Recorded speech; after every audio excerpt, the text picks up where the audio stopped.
الحمد لله رب العالمين والعاقبة للمتقين والصلاة والسلام على سيد الأنبياء والمرسلين أما بعد تفسیر القرآن الکریم سورۃ البقرہ آیت نمبر 255 255 اعوذ باللہ من الشیطان الرجیم اللہ لا الہ الا هو الحی القیوم۔ یہ آیت الکرسی قرآن مجید کی تمام آیات میں سے ایک عظیم آیت۔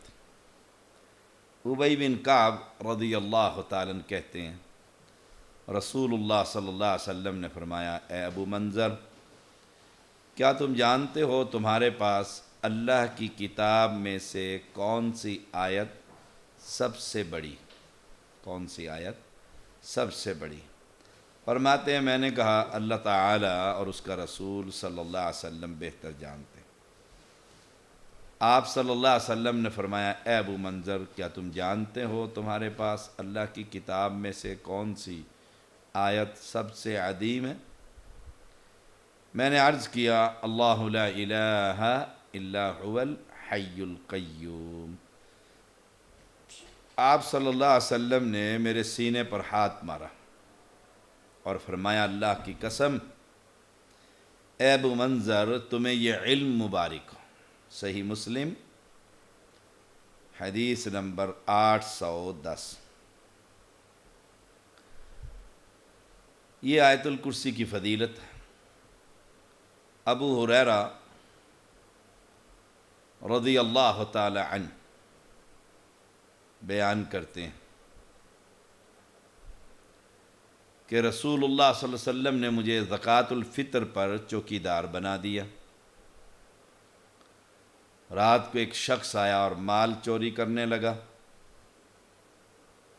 میں نے اسے گرفتار کر لیا۔ اس نے منتیں کی، سماجت کی، عیال دار ہوں، بھوکا ہوں، غریب ہوں، میں نے اسے چھوڑ دیا۔ رسول اللہ صلی اللہ علیہ وسلم نے پوچھا، تمہارے چور کا کیا بنا صبح کا؟ اور میں اللہ کے پیغمبر، غریب، مسکین، فقیر، بال بچے دار، میں نے چھوڑ دیا۔ آپ صلی اللہ علیہ وسلم نے فرمایا، دوبارہ آئے گا۔ اب ابو ہریرہ رضی اللہ تعالیٰ عنہ بڑے چکنے ہو کر بیٹھے، اور جوں ہی وہ آیا اور مال اٹھانے لگا، آپ نے اسے پکڑ لیا۔ اس نے پہلے سے زیادہ منت سماجتیں کی، رویا پیٹا کہ بھوکا ہوں، فقیر ہوں۔ ترس کھا کر ابو ہریرہ نے آج بھی چھوڑ دیا۔ صبح ہوئی تو رسول اللہ صلی اللہ علیہ وسلم نے پوچھا، تمہارے چور کا کیا بنا؟ کہا، اللہ کے رسول بڑا ہی بھوکا تھا، میں نے چھوڑ دیا۔ اور میں پھر آئے گا۔ آپ نے ساتھ یہ بھی کہا، اس نے وعدہ کیا میں اب نہیں آؤں گا۔ فرمایا پھر آئے گا۔ ابو ہریرہ کہتے ہیں رضی اللہ تعالیٰ عنہ، پھر وہ تیسری رات کو آیا تو میں نے پکڑ لی اور کہا، آج میں تجھے رسول اللہ صلی اللہ علیہ وسلم کے پاس لے کر جاؤں گا۔ جب اسے یہ یقین ہو گیا کہ آج تو لے کر جائیں گے، تو کہا، میں تمہیں ایک چیز سکھلاتا ہوں، جب تم بستر پر آؤ تو آیت الکرسی پڑھ لیا کر، اور مجھے چھوڑ دو، میں آئندہ نہیں آؤں گا۔ اللہ کی طرف سے تم پر ایک حفاظت کرنے والا مقرر ہوگا، اور تمہارے صبح کرنے تک کوئی شیطان تمہارے قریب تک نہیں آئے گا۔ ابو ہریرہ رضی اللہ تعالی عنہ نے اسے چھوڑ دیا۔ صبح ہوئی تو رسول صلی اللہ علیہ وسلم نے پوچھا، کیا بنا تمہارے قیدی کا؟ سارا واقعہ سنایا تو آپ صلی اللہ علیہ وسلم نے فرمایا، اس نے سچ کہا، حالانکہ وہ بہت جھوٹا تھا۔ پھر آپ صلی اللہ علیہ وسلم نے خبر دی کہ وہ روزانہ آنے والا ابلیس تھا، شیطان۔ صحیح بخاری 2311۔ اب یہ بات بھی ثابت ہوئی کہ رسول اللہ صلی اللہ علیہ وسلم کی پیشن گوئی وحی کے ذریعے آپ نے ابو ہریرہ کو بتلا دیا، کل پھر آئے گا، پرسوں پھر آئے گا۔ انہیں بھی یقین تھا پیغمبر نے کہہ دیا تو اب وہ ضرور آئے گا۔ اب ایک فرشتہ اللہ کی طرف سے جب مقرر ہو گیا تو شیطان قریب نہیں آ سکتا۔ شیطان نے آیت الکرسی کے سبق ابو ہریرہ رضی اللہ تعالیٰ عنہ کو دیا۔ یہ ہے آیت الکرسی۔ اب ہر شخص کو آیت الکرسی پڑھتے رہنا چاہیے، یاد رکھنی چاہیے، اس کے معنی آنے چاہیے، اور اپنے مال و متاع پر آیت الکرسی کا دم کر دینا چاہیے۔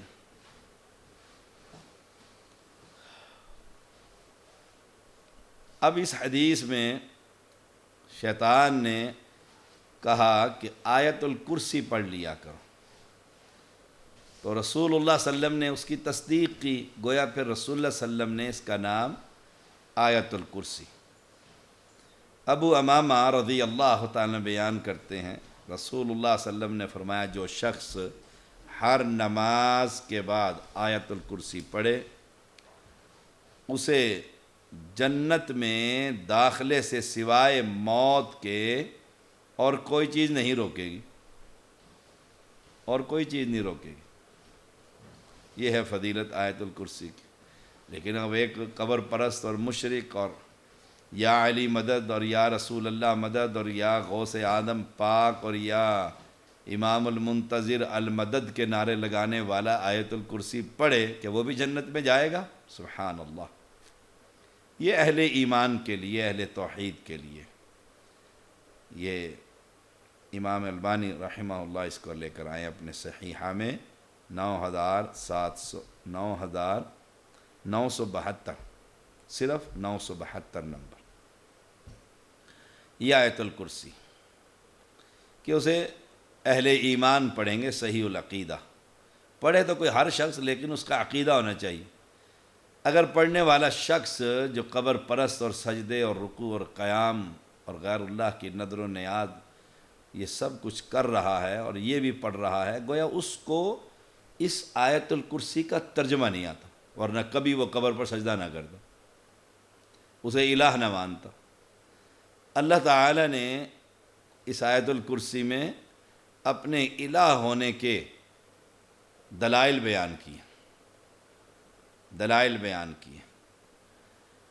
اب رسول اللہ صلی اللہ علیہ وسلم نے فرمایا قرآن مجید میں پورے 30 پاروں میں سب سے عظیم آیت الکرسی، لیکن سب سے لمبی آیت تو یا ایھا الذین آمنوا اذا تداینتم بدین الی اجل مسمی فاکتبوا، سورۃ البقرہ 282، 282 نمبر آیت ہے، سب سے لمبی آیت۔ وہ ایک مجلس میں ایک شاگرد، ایک بچہ استاد کا بڑا ہی سمجھدار اور عقل مند تھا، اسے تلاوت کے لیے استاد نے بلایا اور آہستگی سے کہا سب ایک آیت پڑھنا، بس مختصر، وقت کم ہے۔ اس نے کہا ٹھیک ہے۔ اس نے یہی آیت شروع کر دی، یا ایھا الذین آمنوا اذا تداینتم بدین الی اجل مسمی فاکتبوا۔ یہ پورا رکوع ہے لیکن آیت ایک ہی ہے، 282 نمبر۔ اب استاد کو غصہ آ رہا ہے، بعد میں اس نے کہا تمہیں کہا تھا چھوٹی سی، اس نے کہا سر ایک ہی آیت تو پڑھی ہے۔ یہ ہے ذہانت کہ موقع پر سب سے فیصلہ کرنا۔ یہ تو بات تو ضمناً آ گئی تھی۔ تو سب سے عظمت والی آیت الکرسی، اور اس کی عظمت اس وجہ سے ہے کہ پوری آیت الکرسی میں اللہ سے لے کر وَهُوَ الْعَلِيُّ الْعَظِيمُ تک توحید ہی ہے خالص، نہ نماز، نہ روزہ، نہ زکوٰۃ، نہ حج، نہ ارکان اسلام، کچھ نہیں ہے۔ اس لیے پورے قرآن میں سب سے عظیم آیت کون سی ہے؟ آیت الکرسی۔ حالانکہ ارکان اسلام میں سے ایک رکن کا بھی ذکر نہیں، نہ نماز کا ذکر، نہ روزے کا ذکر، نہ زکوٰۃ کا، نہ جہاد، کوئی شے نہیں ہے، کوئی شے نہیں۔ سب سے عظیم آیت کیوں قرار دی؟ توحید۔ پھر مجھے کہنے دیجئے کہ سب سے افضل اور اعلیٰ اول نمبر کا جو مسئلہ ہے وہ مسئلہ توحید، جسے توحید کی سمجھ آ جائے گی اس کو پھر فرائض کی بھی سمجھ آ جائے گی، سنن اور نوافل کی بھی سمجھ آ جائے گی، سارا دین اس کو سمجھ میں آ جائے گا۔ اور جس کو توحید کی خبر نہیں، دیکھیں یہ 282 نمبر آیت آپ پڑھ کر دیکھ لیں، کتنی لمبی آیت، پورا ایک رکوع ہو جاتا ہے، اور اس کے مقابلے میں آیت الکرسی، لیکن لمبی آیت یہ ہے، عظمت والی آیت آیت الکرسی۔ اب سورۃ اخلاص دیکھ لیجئے، قل هو اللہ احد اللہ الصمد لم یلد ولم یولد ولم یکن لہ کفوا احد، 4 آیتیں ہیں اس میں، چھوٹی سی آیت، چھوٹی آیتیں، اور سورۃ اخلاص، لیکن قرآن کے ثلث، تہائی حصے کے برابر ہے اس کا ثواب پڑھنا، تہائی حصے کے برابر ہے۔ صحیح بخاری 5013۔ اس کی وجہ کیا ہے کہ 3/3 حصہ قرآن کا وہ پڑھو اور ادھر صرف سورۃ اخلاص پڑھ لو تو ثواب میں برابر ہے۔ وجہ توحید ہے کہ پوری صورت میں کسی ارکان اسلام کا ذکر نہیں، اللہ کا تعارف، توحید کی بات، موضوع توحید ہے، اس لیے اسے 3/3 سے ثلث کے برابر قرار دیا۔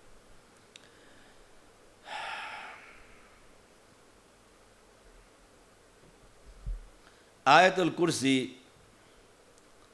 اللہ لا الہ الا ہو، اللہ وہ ہے جس کے سوا کوئی عبادت، کسی کی عبادت جائز نہیں، اللہ تعالی سبحانہ و تعالی، یہ اللہ تعالیٰ کا ذاتی نام ہے۔ اللہ کے باقی نام سارے صفاتی ہیں، اور اللہ وحدہ لا شریک لہ، اللہ کا ذاتی نام اللہ بس، اور قرآن مجید میں جگہ جگہ پر اللہ کا نام آیا، بہت مرتبہ آیا۔ اللہ اس کا نہ تثنیہ ہے اور نہ جمع، کیوں؟ وہ اکیلا ہے، سبحان اللہ، تثنیہ نہیں ہو سکتا اللہ تعالیٰ کا، جمع نہیں ہو سکتا اس لفظ کا، یہ اللہ کا ذاتی نام ہے، اور بڑا برکتوں والا نام، بڑا برکتوں والا نام ہے اللہ سبحانہ و تعالی۔ صحیح مسلم میں آتا ہے کہ رسول اللہ صلی اللہ علیہ وسلم نے فرمایا، جب تک زمین میں ایک بندہ بھی اللہ اللہ کہنے والا ہوگا، دیکھیں صحیح مسلم میں، ایک بندہ زمین پر، پوری دنیا میں، اسلام آباد میں نہیں، بر صغیر پاکستان ہندوستان نہیں، بر صغیر میں نہیں، یورپ میں نہیں، پوری دنیا میں، کتنی آبادی ہے پوری دنیا کی، اور پوری دنیا میں صرف ایک بندہ، ایک انسان یہ کہہ رہا ہے اللہ اللہ، یعنی وہ اللہ کے علاوہ کسی کو نہیں پکارتا۔ یہاں تو اٹھتے بیٹھتے یا علی یا علی یا رسول اللہ مدد، اور وہ پوری دنیا میں اکیلا ہی ہے، وہ کہتا ہے اللہ، حدیث کے لفظ ہے اللہ، تکلیف آتی ہے اللہ، خوشی آتی ہے اللہ، اللہ کو انعام لیتے۔ فرمایا رسول اللہ صلی اللہ علیہ وسلم نے، اس ایک بندے کے لیے اللہ تعالی زمین کو بھی قائم رکھے گا، آسمان کو بھی قائم رکھے گا۔ پھر مجھے کہنے دیجئے کہ زمین پر اہل حدیث صحیح العقیدہ، یہ تمہارے لیے ایک عظیم تحفہ ہے، تمہاری زندگی کا ضمانت دے رہا ہے۔ کیوں؟ یہ ایک اللہ کے علاوہ کسی کو پکارتے نہیں ہیں، اور انہی کی وجہ سے اللہ نے آسمان بھی قائم رکھا ہوا ہے اور زمین بھی قائم رکھا ہوا ہے۔ جب وہ ایک بندہ بھی نہیں رہے گا، اولئک شرار الخلق، ساری مخلوق غیر اللہ کی پجاری اور شریر رہ جائے گی، اللہ قیامت قائم کر دے گا، آسمان اور زمین اڑ جائیں گے سب کے سب۔ اب اہل شرک کو اس حدیث سے بڑی تکلیف ہوتی ہے، وہ تو اللہ کا نام ہی نہیں لیتے، وہ کہتا ہے اللہ کے پاس وحدت کے سوا کیا ہے، جو لینا ہے وہ لے لیں گے محمد سے صلی اللہ علیہ وسلم۔ وہ کہتے ہیں اللہ کے پاس کیا رہ گیا، اللہ نے تو سب کچھ رسول اللہ صلی اللہ علیہ وسلم کو دے دیے، اب اس اللہ سے کیا مانگنا۔ لوگ یہاں تک کہہ رہے ہیں، ویڈیو آج کل تو سوشل میڈیا کا دور ہے، اور ڈاکٹر طاہر القادری جو منہاج القرآن کا ہیڈ ہے، وہ کہتا ہے معراج پر رسول اللہ صلی اللہ علیہ وسلم گئے، اللہ تعالیٰ نے پھر دروازہ کھولا اپنے کمرے کا اور اپنے سینے سے لگا لیا، پھر پنجابی میں کہتا ہے ہک کے ہک کے ہک کے، یعنی نبی اور اللہ ایک ہے۔ اور پھر دیکھیں کمال، کہتا ہے ہک کے جڑا انہاں نو ڈو مننے او کافر ہے، پکا کافر ہے۔ جو اللہ کہتا ہے اللہ خالق ہے، نبی مخلوق ہے، اللہ معبود برحق ہے، نبی عابد ہے، عبادت کرنے والا ہے، تو کہتا ہے دو مانتا ہے۔ تو عیسائیوں نے جب اس کا یہ کلپ سنا تو عیسائیوں نے کہا ڈاکٹر صاحب آپ میں اور ہم میں تو فرق ہی کوئی نہیں، ہم دونوں کا دین ایک ہے۔ پھر دلیل دی، اس نے کہا کہ آپ جب کہتے ہیں ایک ہے اللہ اور اس کے رسول، ہم بھی کہتے ہیں عیسیٰ علیہ السلام اور اللہ ایک ہے، تو آپ میں اور ہم میں فرق کیا رہا؟ تو اللہ کو پکارنے والا جب تک زمین پر ایک بھی زندہ رہے گا، آسمان، سورج، چاند، تارے، نظام، یہ سب چلتا رہے گا اس بندے کی وجہ سے کہ وہ اللہ کا نام لے رہا ہے۔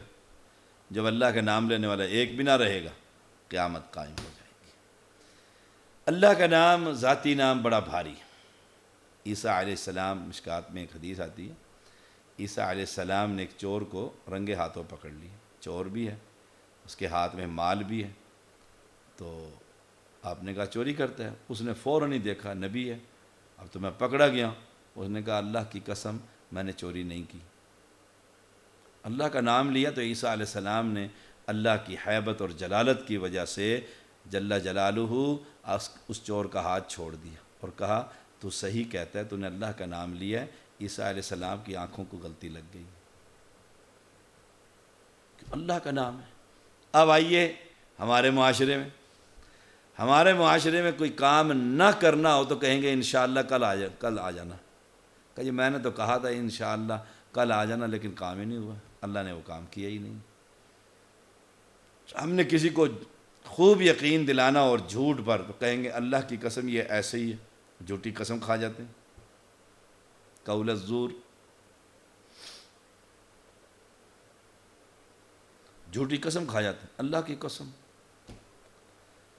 اور یہاں اس نے جھوٹا اللہ کی قسم کھائی، آپ نے اس کو چھوڑ دیا، کیوں؟ اللہ کا نام آ گیا، اللہ سبحانہ و تعالی۔ اللہ ایک ذاتی نام ہے، اللہ کو ہم گواہ بنا، تمہارے مردمان اللہ کافی ہے، اللہ کو گواہ بنا دیتے ہیں، اللہ کی پر قسم ڈال دیتے ہیں، اللہ کی قسم ایسے ہی ہوگا۔ وہ ایک آتا ہے نا حدیث میں، ایک عورت کے دانت توڑ دیے تھے، تو آپ صلی اللہ علیہ وسلم نے فرمایا السن بالسن، اس کے بھی دانت توڑ دو۔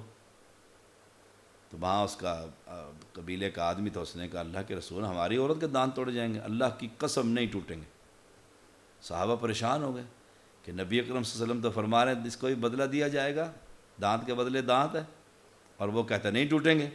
اتنی دیر میں اللہ تعالیٰ نے جن کے دانت ٹوٹ گئے تھے ان کے خاندان کے لوگوں کو بھیج دیا رسول اللہ صلی اللہ علیہ وسلم کے پاس، اور کہا اللہ کے پیغمبر ہماری عورت کے تو دانت ٹوٹ ہی گئے ہیں، اب اس عورت کے دانت کیا توڑنے، ہمیں دیت بدلہ دلوا دو۔ دیت دلوا دی تو رسول نے فرمایا زمین پر کئی بندے ایسے ہیں اگر وہ اللہ پر قسم ڈال دیں تو اللہ ان کی قسم کی لاج رکھ کر وہی بات ویسے ہی کر دیتے ہیں۔ یہ ہے اللہ سبحانہ و تعالی، یہ اللہ کا نام ہے۔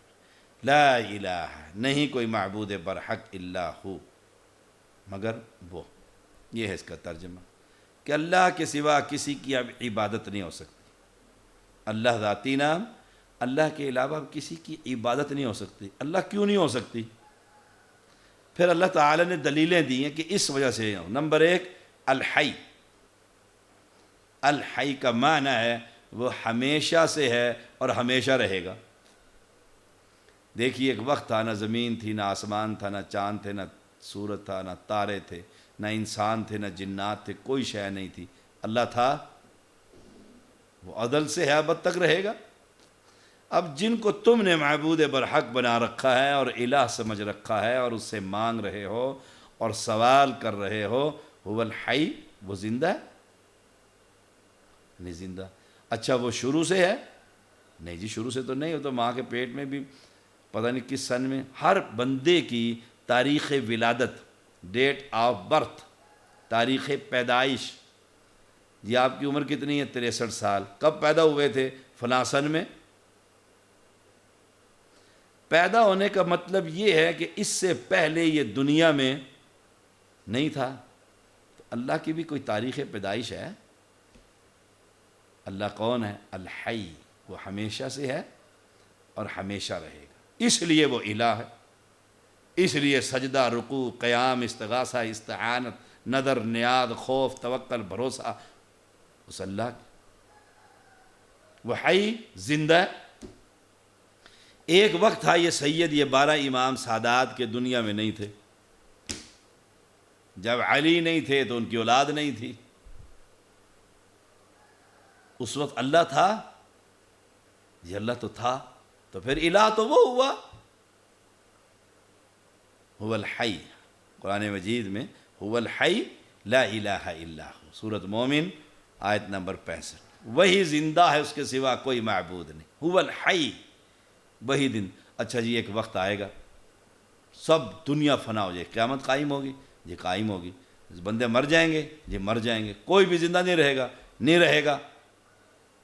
اللہ ہوگا، دیکھو کمال، کل من علیہا فان ویبقى وجہ ربک ذو الجلال والاکرام۔ جب ہر چیز فنا ہو جائے گی تو رب کا نام تو باقی رہے گا، رب تو رہے گا۔ ویبقى وجہ ربک، عزت والا اور جلال والی ہستی ہے، اس کا چہرہ تو ہمیشہ رہے گا، کیوں؟ وہ ہمیشہ سے ہے اور ہمیشہ رہے گا۔ اس لیے رسول اللہ صلی اللہ علیہ وسلم نے فرمایا، عمران بن حسین رضی اللہ تعالیٰ بیان کرتے ہیں، کان اللہ ولم یکن شیء قبلہ، اللہ تعالی ہمیشہ سے تھا اور اس سے پہلے کوئی چیز نہیں تھی۔ کان اللہ ولم یکن شیء قبلہ، اس سے پہلے کوئی شے نہیں تھی۔ جب اس سے پہلے کوئی شے نہیں تھی، گویا ہر شے کو پھر اللہ نے پیدا کیا۔ جو پھر جو خالق ہوتا ہے تو الہ تو وہی ہوتا ہے۔ یہ آیت الکرسی میں دلیلیں موجود ہیں کہ وہ الحی، زندہ ہے، اس کے سوا کوئی معبود نہیں، کوئی معبود نہیں۔ کیف تکفرون باللہ وکنتم امواتا، تم کیسے اللہ کے ساتھ کفر کرتے ہو حالانکہ تم بے جان تھے، بے جان تھے۔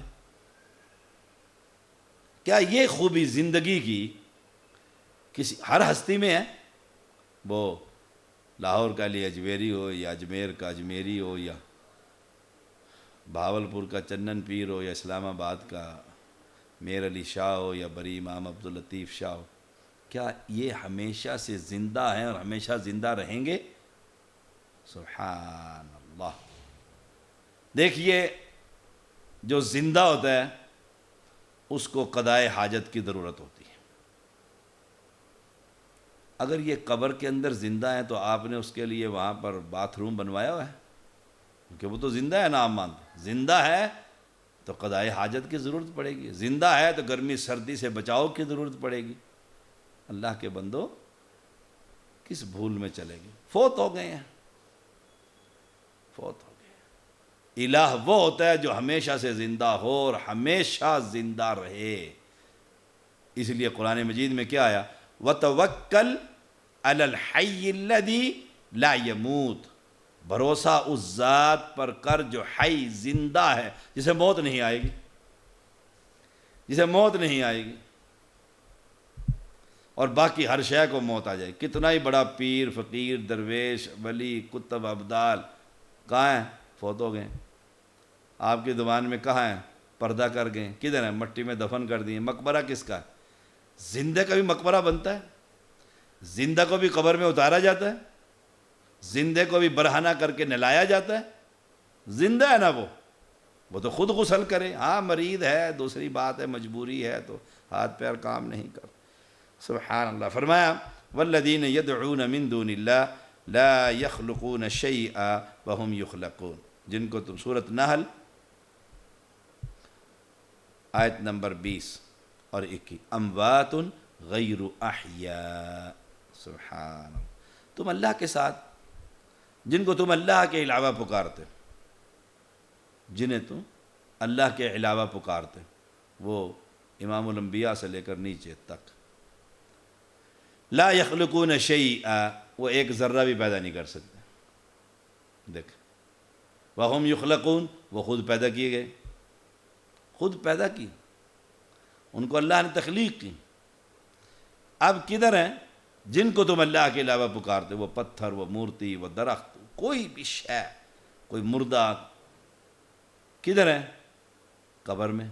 اموات غیر احیاء، مردے ہیں، زندہ نہیں. بڑی خوبصورت آیت سورۃ النحل 20 نمبر اور 21 نمبر. جن کو تم اللہ کے سوا پکارتے ہو، پہلی دلیل لا یخلقون شیئا، وہ خالق نہیں، کسی شے کے بھی خالق نہیں. وہم یخلقون، وہ خود پیدا کیے جاتے ہیں. جو خود پیدا کیا جائے اور پیدائش کے مرحلے سے گزرے، 9 مہینے ماں کے پیٹ میں رہے، اس کو سجدہ نہیں ہو سکتا. وہ بیچارہ خود مجبور تھا، اندر سے باہر نہیں نکل سکتا تھا کہ چلو 9 مہینے سے پہلے میں 3 مہینے باہر آ جاؤں اور جوان ہو جاؤں. خوراک اس کی ماں کے ناف کے ساتھ، دیکھ لو خون جا رہا تھا. سبحان اللہ. اب ان کی حیثیت بھی وعدے کر دی الحی کے حوالے سے. اموات، مردے ہیں، غیر احیاء، زندہ نہیں ہیں. تو اللہ اپنے الہ ہونے کی جو دلیل پیش کر رہا ہے وہ ہے الحی، کہ وہ زندہ ہے. اور جن کو تم الہ مانتے ہو، معبودان باطلہ کو، وہ تو اموات، مردے ہیں، زندہ نہیں ہیں. الہ ہونے کے لیے پہلی دلیل اسے زندہ ہونا چاہیے، اسے کوئی شے تخلیق کرنی چاہیے، پیدا کرنی چاہیے. کوئی ایک درخت اگا کر دکھا دیں، ایک کومپل نکال کر دکھا دیں. سبحان اللہ و بحمدہ، سبحان اللہ العظیم. وآخر دعوانا ان الحمد للہ رب العالمین.